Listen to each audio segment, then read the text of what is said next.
Ang kwento natin ngayon ay tungkol sa isang bata na pumunta sa tahanan ng kanyang ama, which is located halos nasa gitna na ng kagubatan.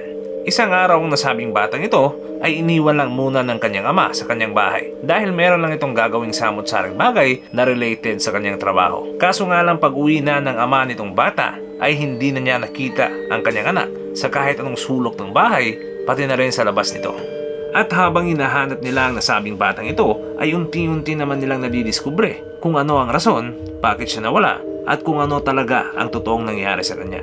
At babala sa mga viewers, ang nasabing kwentong ito ay medyo disturbing. So viewers' discretion is advised. Pero bago natin simulan ang ating kwentuhan, kayo ba ay fan ng ganitong klaseng content? Pues hindi kayo nagkamali sa aking channel dahil ganong klaseng mga video ang aking i-upload. At kung bago pa lang kayo sa aking channel ay huwag niyong kalimutang i-press ang like at subscribe button para palagi kayong updated sa mga contents na aking i-upload. Ito nga pala si Sir Gian at simulan na natin ang kwentuhan.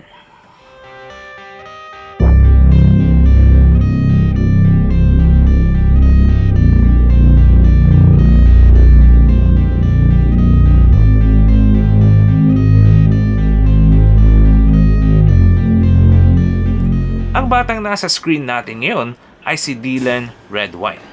Siya ay pinanganak noong Pebrero taong 1999 at siya naman ang bunsong anak ni Mark at Elaine Redwine. Ngayon naman kasama ang kanyang nakatatandang kapatid na nagngangalang Corey Redwine ay lumaki naman sila sa isang kumpleto at normal na pamilya. At first, pero habang tumatakbo ang panahon ay bigla namang nagkalabuan ang kanilang mga magulang. So dito ay madalas na nilang nakikita na nag-aaway ang kanilang mga magulang. To the point na ang ilan sa mga ito ay nagiging violente na at ultimately sa taong 2007 ay tuluyan nang nagdiborsyo ang dalawang mag-asawa. Dito ay mas pinili ng magkapatid na manatili sa puder ng kanilang ina na si Elaine dahil over the period of time nung sila ay kumpletong pamilya pa, more oftenly nakakasama nila sa bahay o mas nafe-feel nila ang presence ng kanilang ina as compared sa kanilang amang si Mark. Itong si Mark kasi ay foreman sa isang piping company. So madalas itong wala sa kanyang pamilya. Kaya naman itong si Elaine kasama ang kanyang dalawang anak na si Dylan at Corey ay lumipat sila mula sa tinitirahan nilang lugar sa Durango papunta sa Colorado Springs. Kahit na merong visitation rights itong si Mark ay hindi man lang ito ni minsan nag-effort na bisitahin ang kanyang dalawang anak dito sa nasabing lugar. Kung kaya itong naging dahilan kung bakit mas lalo pang lumayo ang loob nitong si Corey at Dylan dito kay Mark Redwine. Pero mga ilang taon nang lumipas sa 2011 ay gumawa naman ng effort itong si Mark para makasama ang kanyang dalawang anak. At kahit papano ay magkaroon sila ng kaunting bonding. At in-enjoy nila ang mga araw na ito sa pamamagitan ng pag-road trip sa iba't ibang lugar dito sa estado ng Colorado. Although hindi ganong perpekto ang nasabing all-boys trip nito, pero ang importante ay kahit papano nagkaroon ng konting bonding ang mag-ama. Sa sumunod na taon ng 2012 ay mag-isa lang pumunta sa lugar ng kanyang ama, itong si Dylan. Dito ay hindi sa kadahilan ng gusto nitong si Dylan na pumunta dito sa kanyang ama, bagkus ito ay dahil sa isang court order. Kasi nga itong si Dylan ay isa pang minor de edad at kung hindi naman niya ito susundin, mamomroblema naman sa mata ng batas ang kanyang inang si Elaine. November 18 sa taong 2012 ay nakarating na sa lugar ng Durango itong si Dylan na agad naman siyang sinundo ng kanyang ama na si Mark Redwine. Pagkatapos nito ay bumiyahe sila sa bulubunduking lugar ng Vallecito kung saan dito nakatayo ang bagong bahay na tinitirahan nitong si Mark Redwine. Ngayon naman ang nasabing bahay na ito ay walang gaanong kapitbahay bagkus napapalibutan ito ng napakaraming naglalakihang puno. At ang pagbisita nitong si Dylan ay expected na magtatagal hanggang sa Thanksgiving celebration. Ngayon naman sa November 19, so kinabukasan, ay maagang nagising ang mag-ama kung saan pinagutusan nitong si Mark ng mga ilang gawaing bahay itong si Dylan. Habang siya naman ay magpapatuloy sa isang malapit na syudad dahil siya ay merong bibilihing samut-saring bagay at iba pang mga utos na parte sa kanyang trabaho. Kaya naman dito ay naiwang mag-isa ang batang si Dylan sa bahay ng kanyang ama. Di kalaunay bumalik na sa kanyang bahay itong si Mark. At nang pumasok na siya dito ay laking gulat niya dahil hindi niya nakita ang kanyang anak na si Dylan sa loob ng nasabing bahay. Kaya naman sinubukan niyang hanapin sa buong sulok ng kanyang bahay itong si Dylan pero unfortunately hindi niya ito nakita. Dali-dali siyang lumabas sa kanyang bahay upang hanapin ang kanyang anak. dahil baka naglalaro lang daw ito sa kanyang bakuran. Pero yun nga, hindi siya nakakita ni isang bakas ng nasabing bata. At dahil hindi pa rin nakikita itong si Dylan, ay tinext niya ito ng makilang beses. At dito ay tinatanong niya kung nasaan itong si Dylan. At hinikayat din itong si Mark, ang kanyang anak, na kung pwede ay tumawag ito sa kanya. Pero unfortunately, hindi nagre-reply itong si Dylan. Kaya naman kinontak na nitong si Mark ang kanyang ex-wife na si Elaine. At ito ang kanyang mga mensahe. Pati rin pala itong si Elaine ay nababahala na dahil hindi rin sumasagot sa kanyang mga text at tawag ang kanyang anak na si Dylan. At di kalaunan hapon sa nasabing petsa ng November 19 ay nagsubmit na ng missing person report itong si Elaine. Pero sumagi rin sa isip nitong si Mark na baka siguro gumala lang muna ang kanyang anak ni si Dylan at eventually babalik din ito. Ang problema nga lang ay mga ilang oras na ang lumipas, hindi pa rin bumabalik itong si Dylan. Kaya naman dito ang mga otoridad ay agad na naglunsad ng search and rescue operation para mahanap agad itong si Dylan. Baka kasi nawala ito sa kagubatan o di kaya naman naging biktima na ito ng pag-atake ng isang mabangis na hayop sa nasabing gubat. Kaso nga lang dumaan na ang napakaraming araw, hindi pa rin talaga mahagilap itong si Dylan.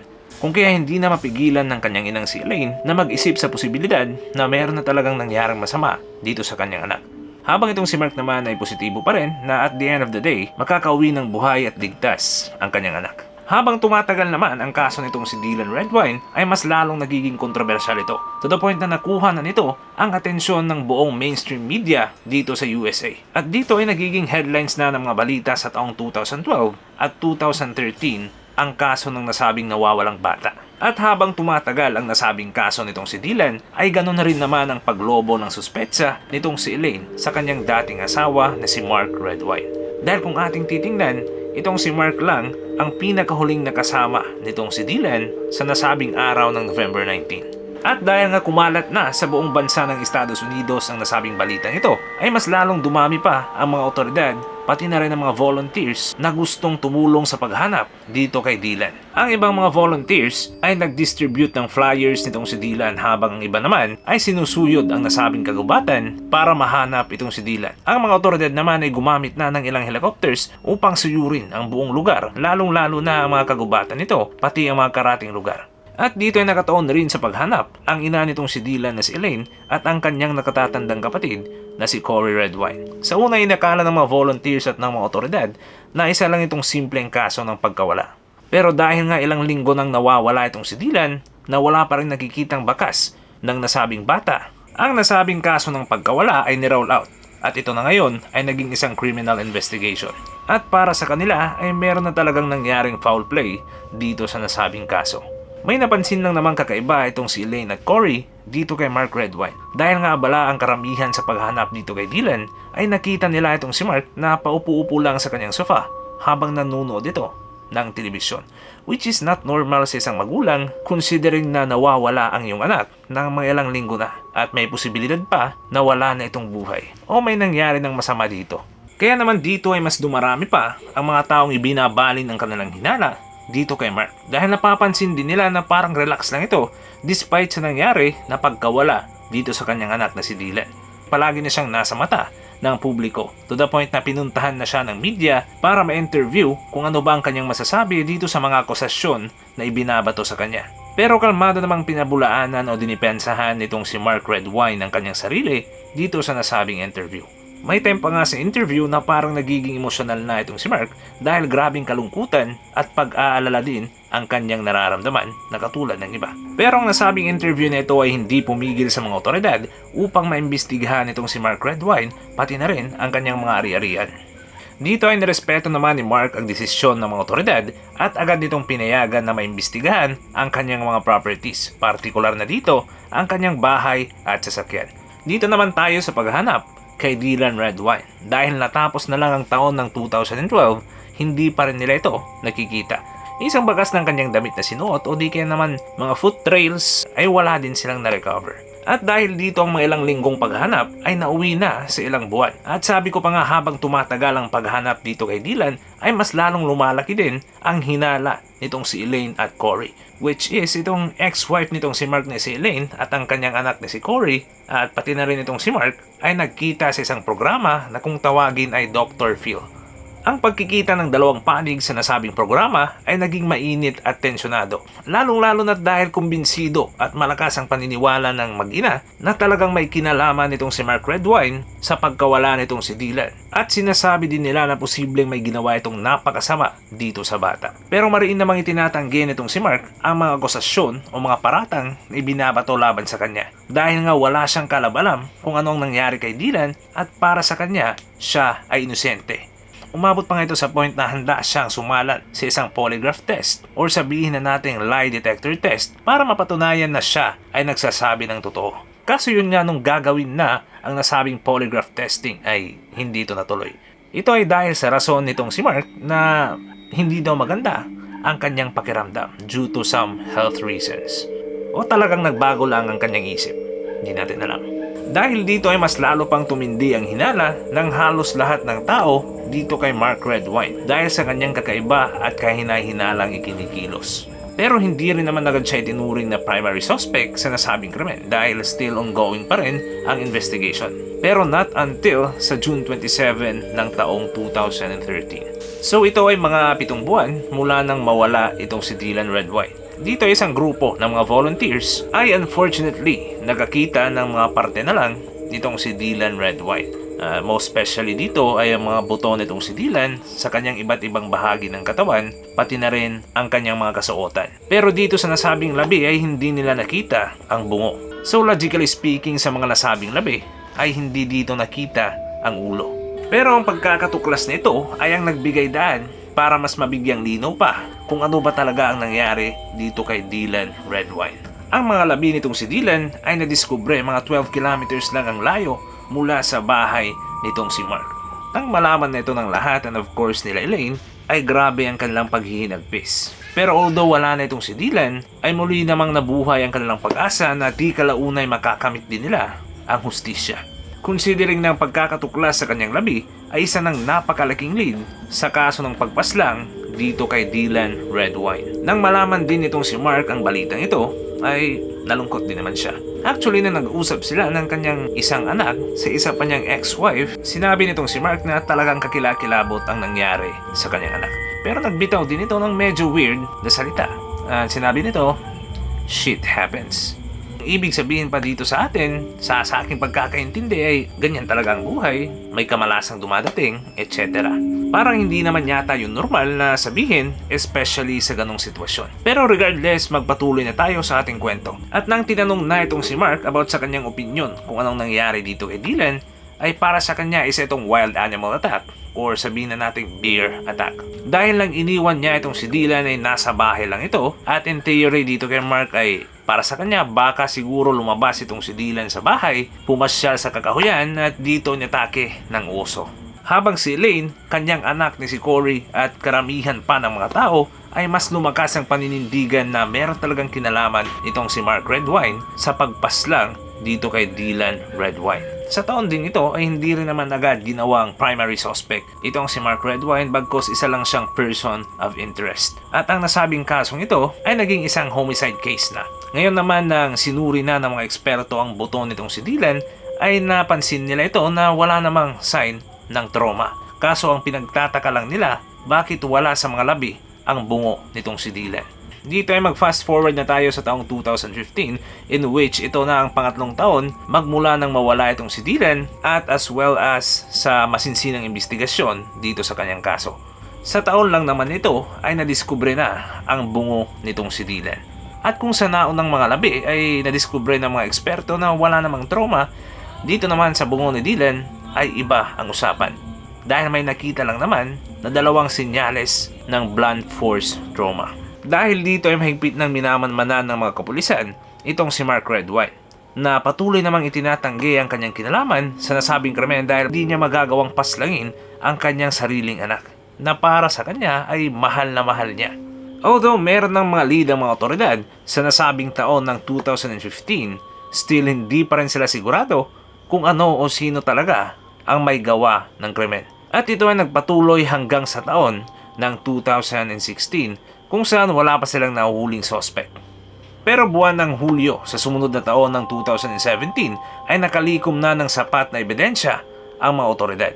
Dito ay talagang sigurado at tukoy na nila kung sino ba talaga ang salarin. At ito ay walang iba kung di si Mark Redwine, ang sariling ama nitong si Dylan Redwine. Si Mark Redwine ay nahuli sa lugar ng Bellingham, Washington kung saan nasa trabaho pa ito bilang isang truck driver. Nang inilahad na dito kay Mark ang kanyang warrant of arrest, ay talagang gulat na gulat ito at parang wala siyang alam o hindi niya alam ang rason kung bakit siya huhulihin. Kahit alam na niya na siya ang person of interest dito sa walang awang pagpaslang sa kanya pa mismong anak na si Dylan Redwine. Ngayon naman ating alamin kung ano ang pinakamalaking rason kung bakit nagawa nitong si Mark Redwine ang karumal-dumal at napakabrutal na pagpaslang sa kanyang sariling anak. Atin munang balikan ang bonding ng magkapatid na si Corey at Dylan kasama ang kanilang ama at ito ay sa taong 2011 kung saan ang mga ito ay nagkaroon ng all-boys road trip. At sa kalagitnaan ng nasabing road trip nito ay nag-stop over muna sila sa isang motel para makapagpahinga. Dito ay agad na nakatulog itong si Mark dahil sa pagod at sa mga panahong din yon ay nakapagpaalam na itong si Dylan na hihiramin niya ang laptop ng kanyang ama. Siguro kaya ginawa ito ni Dylan para libangin ang kanyang sarili. Kaso nga lang nagkataon na in-explore din ng nasabing bata ang mga files nitong laptop ng kanyang ama.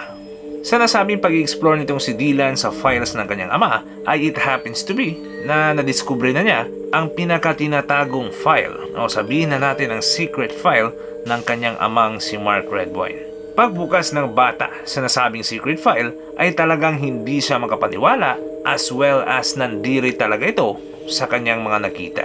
To the point na agad niyang ginising ang kanyang nakatatandang kapatid na si Corey sa pagkakatulog. Ang dalawang magkapatid ay agad na nagpunta sa CR ng nasabing motel para ipagpatuloy ang pagkumpiska sa mga laman ng nasabing file. At ito na rin ay kung sakasakaling magigising na itong si Mark ay hindi agad sila mauhuli nito. Ngayon naman pertaining sa laman ng nasabing file ay pasintabi na lang sa mga kumakain.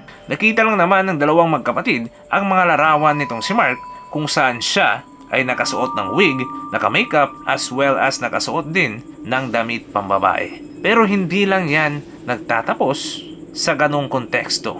Dahil meron ding mga larawan na involving talaga itong si Mark habang nakasuot pa rin ng mga kasuotang pambabae, pero ang masaklap nga lang ay kumakain nito ng dumi sa isang diaper. At hindi lang yon, basta isang larawan, kundi napakarami pa sa parehong konteksto. Dahil sa kanilang natuklasan ay ito ang naging rason kung bakit naubos ang natitirang pagmamahal at respeto ng dalawang magkapatid na si Corey at Dylan dito sa kanilang ama na si Mark Redwine. Ang nasabing natuklasan ng magkapatid ay hindi rin naman agad nila ito binulgar sa mismong araw. Well, in fact, natapos pa nga ng magkapatid ang nasabing trip kasama ang kanilang ama na si Mark Redwine. Nalaman lang ito ni Mark nang allegedly mag-text sa kanya itong si Corey ng mga katagang, "Hey beautiful, you are what you eat." Ito na ngayon ang tinitingnan ng mga otoridad bilang isa sa pinakamalaki at pinakaposibleng rason kung bakit pinaslang nitong si Mark ang kanyang anak na si Dylan. Now moving back sa pagbisita nitong si Dylan dito sa lugar ng kanyang ama, ay ayon pa kay Elaine, ayaw talaga ng kanyang anak na si Dylan na makita o lumapit man lang sa kanyang ama na si Mark. Especially dahil alam na nitong si Dylan kung anong klaseng tao itong si Mark.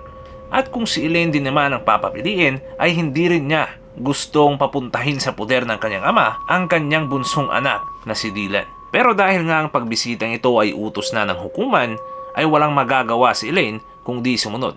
Dahil pag siya naman ay sumuway ay maaari siyang humarap sa iba't ibang reklamo. Ngayon naman ayon sa mga report ay nang sunduin na nitong si Mark ang kanyang anak sa airport ay wala man lang nangyaring interaksyon o sabihin na natin na parang wala nang pakialam ang dalawa sa isa't isa. Meron bang ang mga CCTV footage sa isang Walmart store na makikita itong si Dylan na naglalakad mag-isa habang merong ekspresyon ng pagkadismaya sa kanyang muka. Na-recover pa ng mga kapulisan ang mga mensahe nitong si Dylan sa isa niyang kaibigan na nakatira malapit lang sa La Plata, kung saan nakasaad dito ang planong pagpunta nitong si Dylan sa bahay ng nasabing kaibigan, pag-schedule ng time kung kailan aalis o kailan magpapasundo, etc. Pero ayon din sa mga reports at mga articles na nabasa ko, ay hindi daw ito pinayagan nitong si Mark nang malaman niya ang planong ito ng kanyang anak na si Dylan. Siguro dito ay nagkaroon muna ng matinding pagtatalo ang mag-ama at di kalaunay dito napapasok ang teorya na allegedly kinumpronta nitong si Dylan ang kanyang ama na si Mark patungkol sa mga sikretong larawan nito. Na talagang napakalaki ang posibilidad considering na nag-text itong si Dylan kay Corey na kung pwede ba daw ay ipasa sa kanya ang mga malalaswang larawan ng kanyang ama. Dahil sinisiraan itong si Mark sa kanyang harapan, itong si Elaine at Corey. At ayon pa rin sa mga teorya ng ginawa na daw ito ni Dylan, ay dito na nawalan ng kontrol itong si Mark sa kanyang sarili.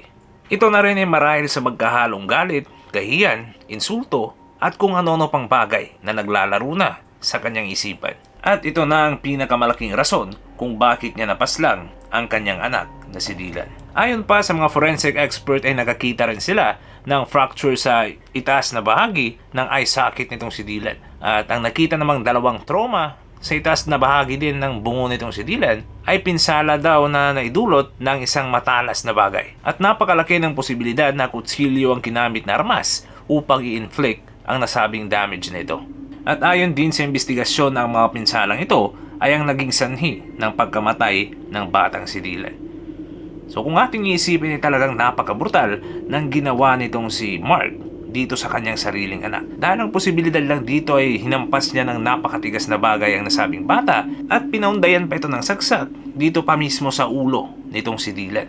Nang mahuli na itong si Mark ay talagang ginigiit nito na wala siyang kinalaman o hindi siyang may gawa sa nasabing krimen. Kaso nga lang napakaraming ebidensya pati na rin mga testigo na magpapatunay na siya talaga ang salarin sa pagpaslang dito sa kanyang anak na si Dylan. Tulad na lang ng mga testimonya ng ilan sa mga volunteers nung sila pa lang ay nagsisimula sa paghahanap dito kay Dylan Redwine. Sa petsa kasi ng November 19, alas 11 ng gabi, ay nagsimula na sila sa paghahanap sa mga areas malapit sa bahay nitong si Mark. Pero nakapagtataka dito ay hindi siya sumama, bagkos na natili lang ito sa loob ng kanyang bahay at pinatay ang mga ilaw. April ng taong 2013 ay nakita ng isang hindi pinangalanang tao itong si Mark na nagdadrive ng ATV papunta sa lugar kung saan nakita ang mga labi nitong si Dylan Redwine.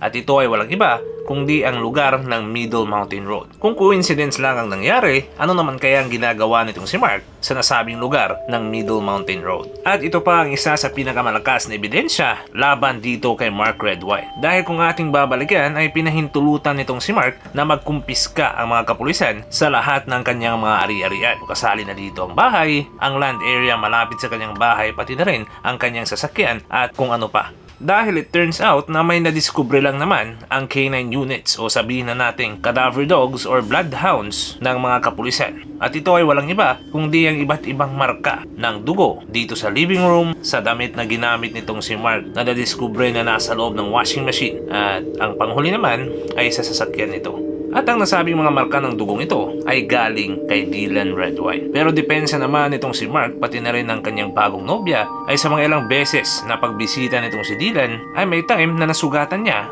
ang kanyang daliri. Kung kaya mayroong dugo sa living room pati na rin sa kanyang damit at pati sa sasakyan. So dito ay nagtataka ang mga kapulisan dahil hindi naman to nagtutugma sa dami ng marka ng dugo na nadiskubre sa mga properties nitong si Mark Redwine. Nasa dami nito ay napaka-imposible makasurvive kahit sino pang tao kung sila man ay makaka-experience ng ganong klaseng blood loss. Kung tutusin ay napaka-logically inaccurate ng mga depensa nitong si Mark pati ng kanyang bagong girlfriend. Nagbahagi din ang isa pa sa mga asawa nitong si Mark, which is itong nauna pa kay Elaine, ng isang disturbing at cryptic conversation nila nitong si Mark Redwine. Na if ever siya daw ay magdi-dispose ng katawan, ay dun niya daw ito gagawin sa kabukiran. Idinagdag din ito ang makapanindig balahibong sinabi nitong si Mark sa kanya nung sila pa ay nasa divorce at custody proceedings. Dahil sinabi lang naman nitong si Mark na papatayin ko muna ang mga bata bago mo pa ito mapasakamay.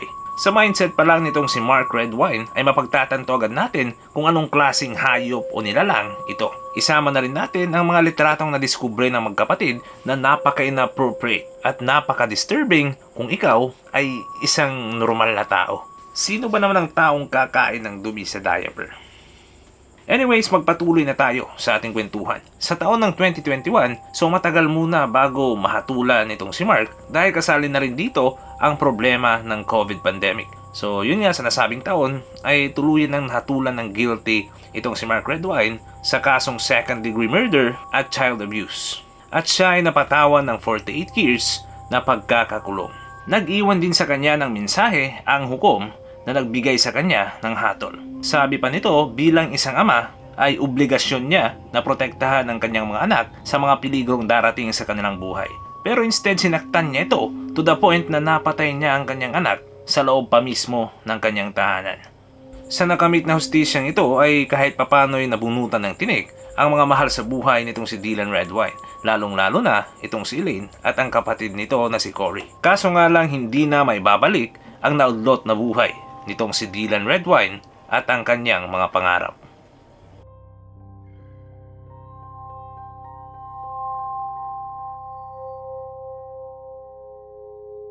At dun na nagtatapos ang ating kwentuhan. Kung naintriga ka sa aking video ay huwag niyong kalimutang i-press ang like at subscribe button para palagi kang updated sa mga contents na aking i-upload. Ito nga pala si Sir Gian at hanggang sa muli. Kita kits.